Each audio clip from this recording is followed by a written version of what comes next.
In today's video, Luigi Montefiori is going to teach you how to cook long pig. Rule number 1, don't overcook it. You want it to fall right off the bone. Welcome to Sick Flicks, where I take a deep dive into the cinematic sewer to help you embrace your inner gore geek.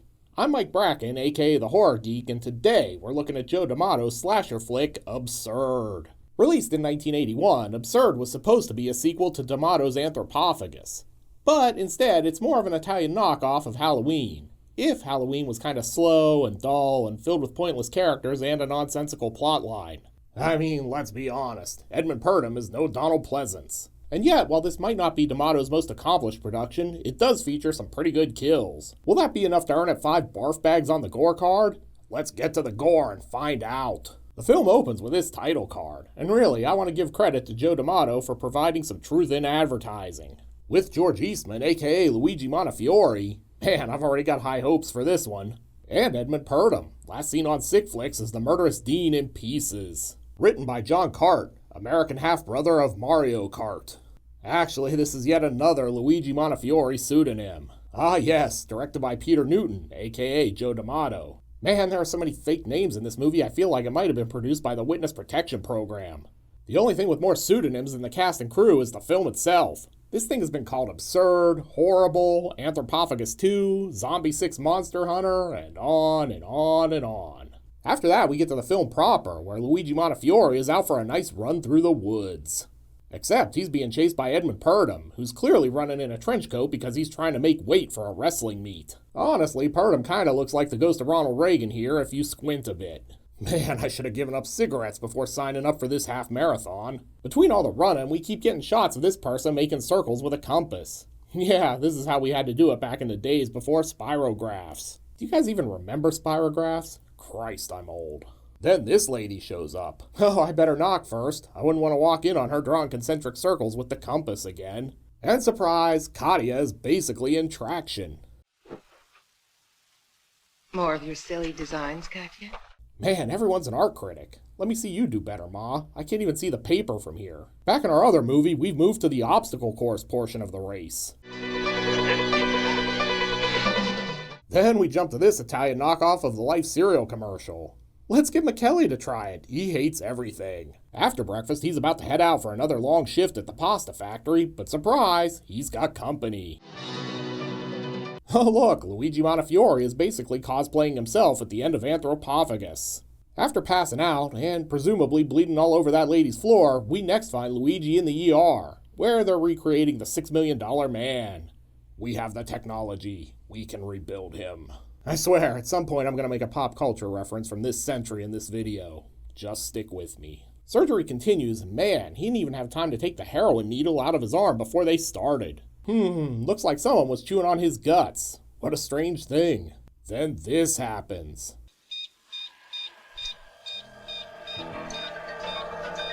Doctor! Nurse, get him more smack, stat. Oh yeah, that's the stuff. Then we watch these bikers accost drunk Santa.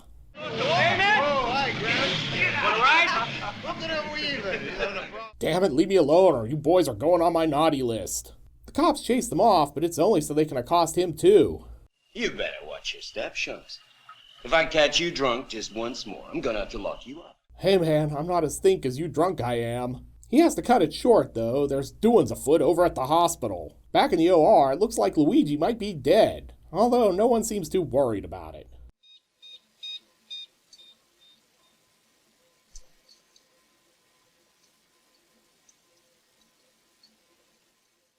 Nurse, get the meth, stat. Doc's like, phew, thank God that worked. I couldn't afford another malpractice claim. Also, this heart rate monitor is getting so much screen time they probably should have given it a co-starring credit. Well, I've replaced his intestines with some PVC pipe. Let's close it up and hope for the best. It's absurd. Completely absurd. Title mention, everyone drink. Recuperative powers like that simply don't exist. Beg to differ, Doc. Have you never seen Wolverine? Meanwhile, over at McKelly's house, the cop is talking to Katya's mother. I imagined that he was going to rob the house. Look, lady, that's the stupidest thing I've ever heard. How about you leave the detective work to me? He heads out, but he runs across Edmund Purdom on the way home. Oh good, another old dude to harass. Evening, sir. Could I see some identification, please? Edmund Purdom's accent is hilarious. Oh, no, my automobile, it breaks down some kilometers. Anyway, the cop offers Purdom a ride back to town. He's like, well, I'm really training for this marathon, but sure, I'll go with you. Then it's off to the hospital so the detective can pilfer through Luigi Montefiori's pockets and find these. Strange. Greek. Drachmas. That other fellow's a Greek, too. Look, there's no way Edmund Purdom's accent was Greek. But you've seen him. What's he look like? He's huge. Not my type at all. Look, lady, I wanted a description, not to know whether or not you'd swipe right on his Tinder profile. After some wildly inappropriate flirting, she heads back to Luigi's room, where she's joined by Dr. Exposition. They indicate his blood is reproducing itself at triple the normal rate. Look, I'm no scientist, but I'm still calling bullshit on this whole blood reproducing itself leading to super healing power thing. If you guessed old Luigi was gonna wake up at this moment, give yourself a screenwriter's credit. He spots Edmund Purdom peeping on him and starts to go nuts.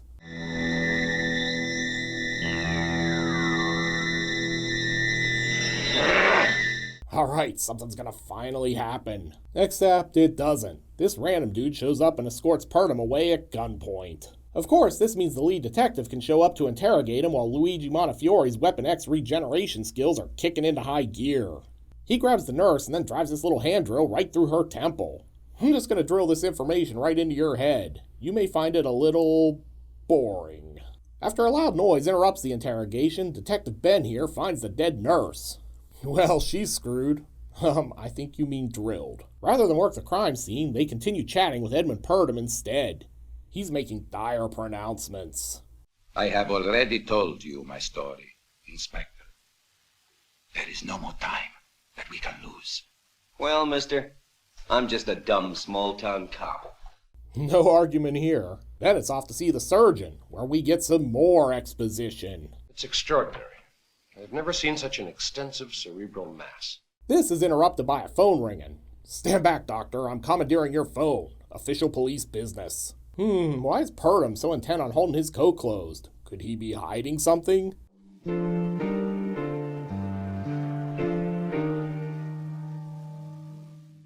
Dun dun dun.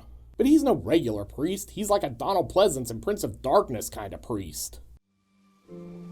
I serve God with biochemistry more than with rites and ceremonies.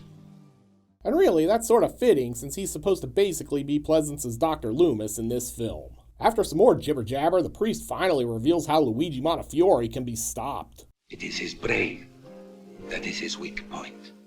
So he's basically a high-functioning zombie, and also not really immortal. We then jump back over to Montefiori, and man, for being a murderous psychopath, he's sure not doing much. But hey, at least we get to hear some goblin-esque prog rock on the soundtrack.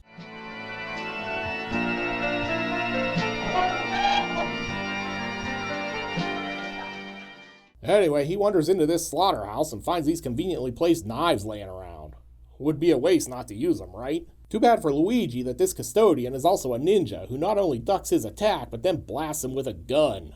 Lead, it's what's for dinner. Too bad this guy's just aiming for center mass though. Those puny bullets don't even slow old Luigi down. Then he's all like, here, let me show you how to cut the best steaks as he runs the dude's head through the belt saw. I'm not sure that the USDA would approve of this. Man, look at that terrible head prosthetic. Was the dude supposed to be a Klingon or what? Back at Police HQ, there's no backup because it's the Super Bowl.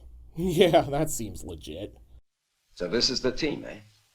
A priest, a detective near retirement, and a young moron rookie of a cop. Well, yeah, when you say it like that, it does sound like one of those walks into a bar jokes. Then we get Edmund Purdom's Dr. Loomis moment. He is creature of evil. The spark of God was smothered the moment the devil took possession of him. If you didn't think this was a Halloween ripoff already, you're surely convinced now. Hey, remember that gang of biker wannabes from earlier? Yeah, they're still in this movie. They cruise right by Luigi, but Michele Soavi's bike breaks down. Luigi's stalking him, but surprise, he gets run down by this random car instead. All this does is delay the inevitable, though, as Soavi heads over to provide first aid and gets murdered for his trouble.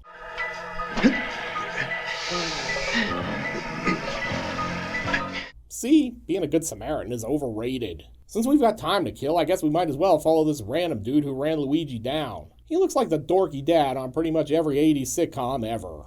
Oh look, he's little McKelly's dad. It's like all our different movies are meeting each other after only being Facebook friends. We had an accident. What kind of accident? A thief tried to climb over the gate and was wounded horribly on the points.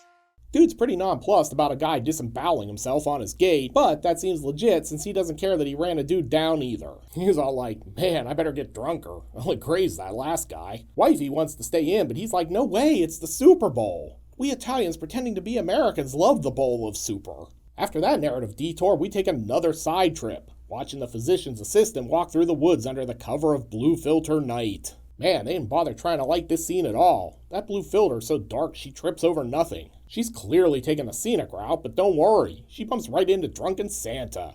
He's still in this movie too, although who knows why. Everyone arrives at the Super Bowl party, and you know it's a party because that kooky marching theme from Pieces is playing. Glad you come. Is it too much to hope we get a Linda Day George cameo where she screams bastard?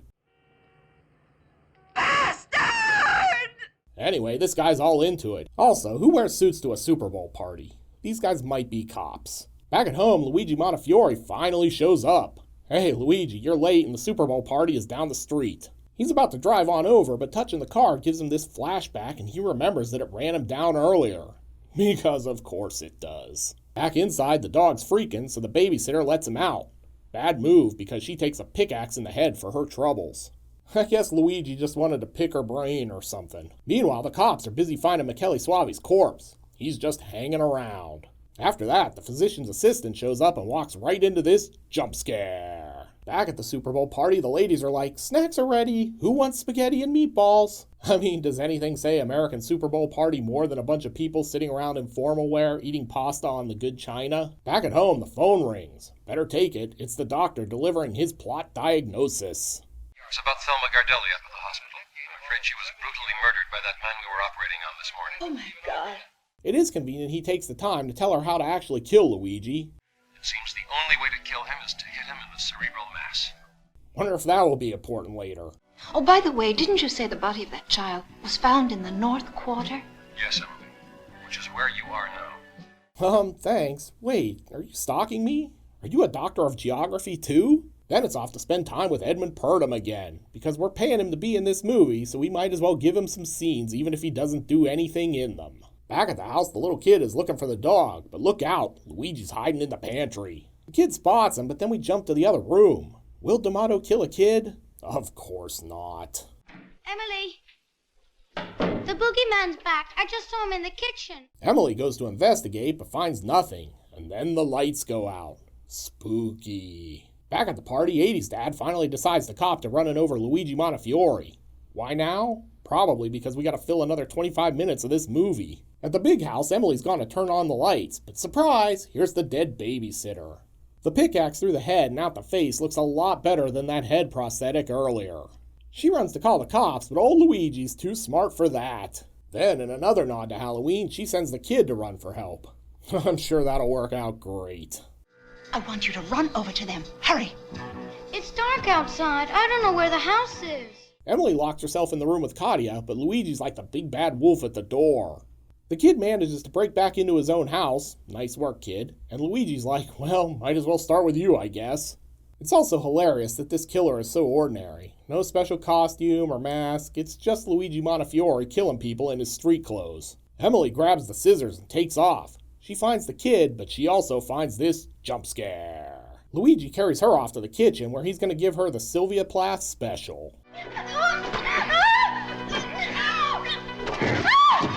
Look, it says to bake you at 400 for 60 minutes, and that's what I'm going to do, lady. Katia's working to get out of traction, and Emily's starting to look a little crispy. With Emily dead, he turns his attention to the kid, but he misses him, and surprise, Emily's not dead. She's like, cheers to you, pal. But her victory is cut short as Luigi turns the tables, or scissors, on her.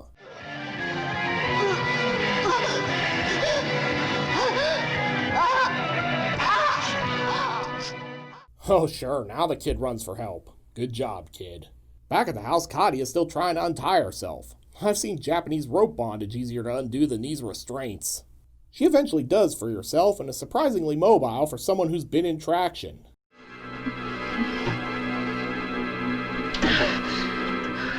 She's trying to get out and Luigi's like, "Here, let me help you," as he Jack Torrances through the door. Hey, remember that compass she was using at the start of the movie? Turns out that wasn't random. She's all like, "Let me make a couple of points," and then jams them right into his eyeballs. Now that he's blind, the playing field is a little more level, and after some cat and mouse, she manages to flee the room. Don't look now, though, he's right behind her. Marco! Polo! Marco! Polo! Back out on the street, the kid runs into Edmund Purdom. Look, just insert your own Catholic priest joke here. They're still playing blind man's bluff back at the house, and Luigi's definitely better at this game as he catches Katia by the hair. Things look bleak for our final girl, but Edmund Purdom shows up and proceeds to get his ass kicked. Thank God Katia's here to save the day, and she's in training for the Lumberjack Championships as she gets to work with the axe. I said there can be only one. Everyone convenes outside, and Katia shows up looking like Bloody Mary. You don't need to be afraid anymore. Then surprise!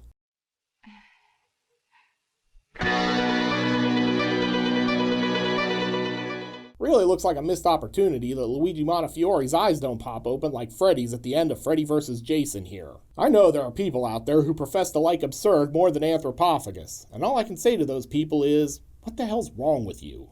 Kidding aside, Absurd is lesser Joe D'Amato. The film drags whenever Montefiori isn't murdering someone, it's filled with boring characters, and for as much as I love Luigi Montefiori, his killer is pretty bland. I mean, he's running around murdering people in Pumas, for God's sake. But Absurd does have some pretty good carnage. Will that be enough to get it the coveted 5 barf bag rating? Let's go to the gore card and find out. In terms of gross anatomy, Absurd is solid. We're treated to a disemboweling, 1 skull drilling, a brutal bandsaw craniotomy, 1 well-done babysitter, death by scissors, and 1 axe decapitation. Aside from the aftermath of the bandsaw kill, the effects work is solid, which is why I'm giving Absurd 4 barf bags out of 5. The kills are entertaining even if the rest of the movie really isn't. Want to check out a Joe D'Amato Luigi Montefiori flick that's actually worth your time? Then check out my review of Anthropophagus. You'll find a link to it here on the screen. I'll meet you over there. Until next time, I'm Mike Bracken, aka the Horror Geek, bringing you all the splatter that matters.